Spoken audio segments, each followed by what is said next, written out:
Hi மக்களே, எல்லோரும் எப்படி இருக்கீங்க? நல்லா இருக்கீங்களா? ஏன் ஸ்டைலில் எப்படி மீன் குழம்பு வைக்கலான்னு பார்ப்போமா? உங்களுக்கு தேவையான வெஜிடபிள்ஸ்லாம் ஆட் பண்ணிக்கோங்க. நான் மாங்காய் நிறைய ஆட் பண்ணுறதுனால தக்காளி கொஞ்சம் ஆட் பண்ணியிருக்கேன். புளியும் கொஞ்சம் கம்மியாக ஆட் பண்ணணும். மாங்காய் எங்கள் வீட்டில் உள்ள மாங்காய் தான் நிறைய பூக்குது. ஆனால் ஒரு மழை துளி பட்டதும் அந்த பூலாம் உதிர்ந்து இப்போ மாங்காய்லாம் ரொம்ப கம்மி. அந்த மலைக்கு பேர் மேங்கோ ஷெவரா. அந்த மாமரத்தில் உள்ள பூ பூக்குற நேரத்தில் கரெக்டாக மழை பெய்யுமா, அதில் தேறி வர்ற காய் தான் நமக்கான். நான் மசாலா வறுத்து அரைச்சிருக்கேன்.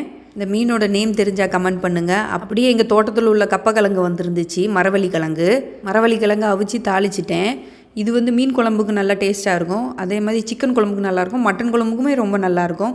அவிக்கும் போது உப்பு போட மறந்துட்டேன், அதனால் லைட்டாக தண்ணியில் உப்பை கரைச்சி லைட்டாக மிக்ஸ் பண்ணி விட்டுக்கிட்டேன். திடீர்னு பார்த்தா நல்லா மழை பெய்ய ஆரம்பிச்சிட்டு, லைட்டாக வெயிலும் அடிக்குது, மழையும் பெய்யுது. இப்படி இருந்துச்சுன்னா எங்கள் ஊரில் காக்காக்கும் குருவிக்கும் கல்யாணம்னு சொல்லுவாங்க சின்னதில்.